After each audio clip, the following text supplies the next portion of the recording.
Ready? 3, 2, 1, start.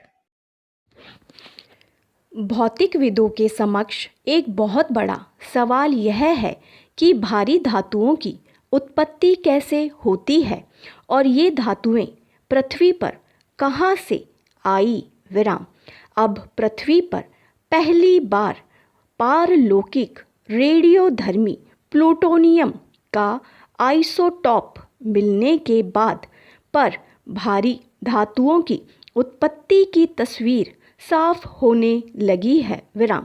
वैज्ञानिकों को समुद्र तल के नीचे प्लूटोनियम 224 और रेडियोधर्मी आयरन 60 के सूक्ष्म अवशेष मिले हैं। ये दोनों आइसोटॉप इस बात के प्रमाण हैं कि लाखों वर्ष पहले हमारी पृथ्वी के पड़ोस में प्रचंड ब्रह्मांडीय घटनाएं हुई थी। तारों में होने वाले विस्फोटों या सुपरनोवा विस्फोटों के दौरान भारी तत्वों का निर्माण होता है। बड़े मरणासन तारों के विस्फोट सुपरनोवा कहलाते हैं। इन विस्फोटों के दौरान बनने वाले तत्वों में लोहा, पोटेशियम और आयोडीन जैसे तत्व शामिल हैं जो मानव जीवन के लिए बहुत ज़रूरी है। पहले यह माना गया था कि सोना, यूरेनियम और प्लूटोनियम जैसे अधिक भारी तत्वों का निर्माण तभी हो सकता है जब अधिक प्रचंड ब्रह्मांडीय घटना घटे, जैसे दो न्यूट्रॉन तारे आपस में भिड़ जाए। न्यूट्रॉन तारा दरअसल एक विशाल तारे का ढहा हुआ मध्य भाग है।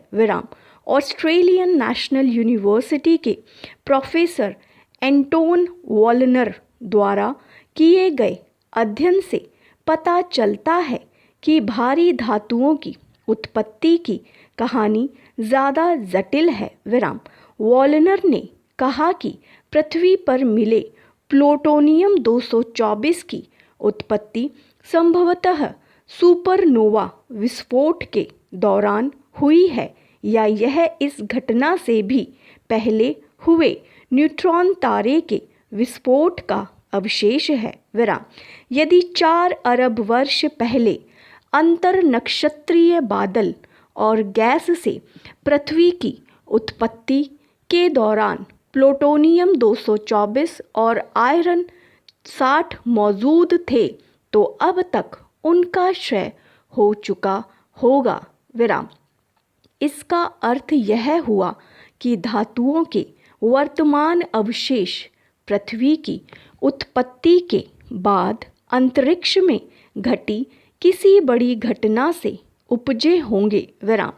इन धातुओं के नमूनों की डेटिंग से इस बात की पुष्टि होती है कि पृथ्वी के पड़ोस में 2 या उससे अधिक सुपरनोवा विस्फोट हुए थे।